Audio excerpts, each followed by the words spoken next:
Well. Hello. Hi. Kaweza keko. Keko kenyini. Papa na ekibiri ekyo nga kyamaanyi. Akayina embabazi Ruth. Iya tulwaki ofuka kayina embabazi. Bonange kuba nazisala banga maze kayina embabazi. Bakayina embabazi basiba bwe batyo. Yeri karama tendo. Ewaffe eyo. Wamwe. Naye nga gwe waliwo ekintu kye manjagala twogereko kati. Tukunoonyeza wano ng'okuzibadde olazeewa. Mbadde genze mu ttooyi. Ate ombuuziza gye mbadde ndaze. Mbadde genze mu ttooyi. Yes. But there are two things I observed in the toilet. And it's not the first time. Naye ekiro kino kiyitidde. Tubadde tusaba kikome. Ekisooka mu byonna. Toilet paper. Kalibbala. No gyeziri. Naye abantu abamu tebamanyi kukozesa toilet paper. Toilet paper zino ziraba Kalibbala. Kubeerako budoti bulines okirese bulungi. Kati bwe tutuuka mu toilet zino eza high class, ebiseera ebisinga zibeerako n'akantu akakuyambako okusala olina okuyuliza obulungi webale nnyo.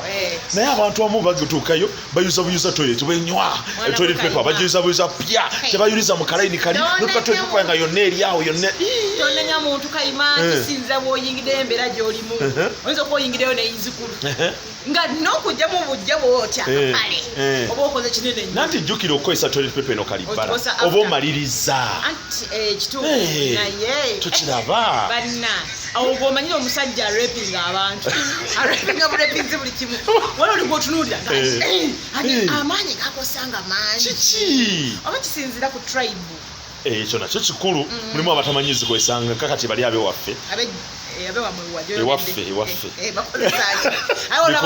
wona bakozesa ebiyinja yengakwada ekinyana kyeyisayo namuza wali mukasokosa tipi mbutozaala lindako eryo ejjinja teribasala anti nanawo bakapa baye abaana bakapa bannaye n'okumufuga mujjamu omulamwa nakusooka munnyika agonda abeera nga kijanjaalo muzibu nnyo kwegamba alwawo n'okuwulira ekintu kyo nekigenda mu maaso so kati oluusi omusaasiro okusinza ku tishu gyotaddeyo abalala bamanyira bikookooma ebikookooma tebiriiko bw'oyuliza bw'okyagala bw'okikozesa kitegeera abalala engalo zino nnene bwakwata bw'ati mukalayini eyitamu buyisi nkitegedde kati olwo akaleera kenjagala okwogera naye nga yatipu tetunagivaako abalala bakosa nnyo amawulire bapula bya seminti bya bikaluba ekya seminti ekikaluba tekikuyozaayo gamba ne seminti okukwatayo ate wabeerayo wabisi nebanga wakubyeyo enkokoto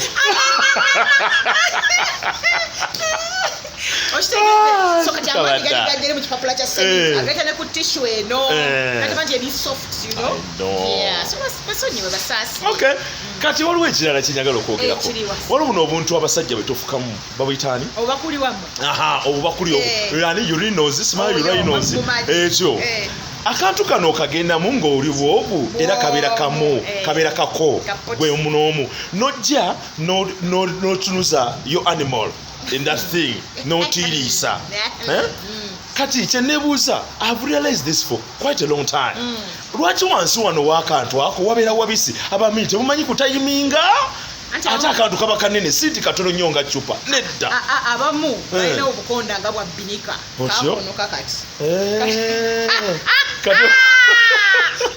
wabulabirawo obwo ampulira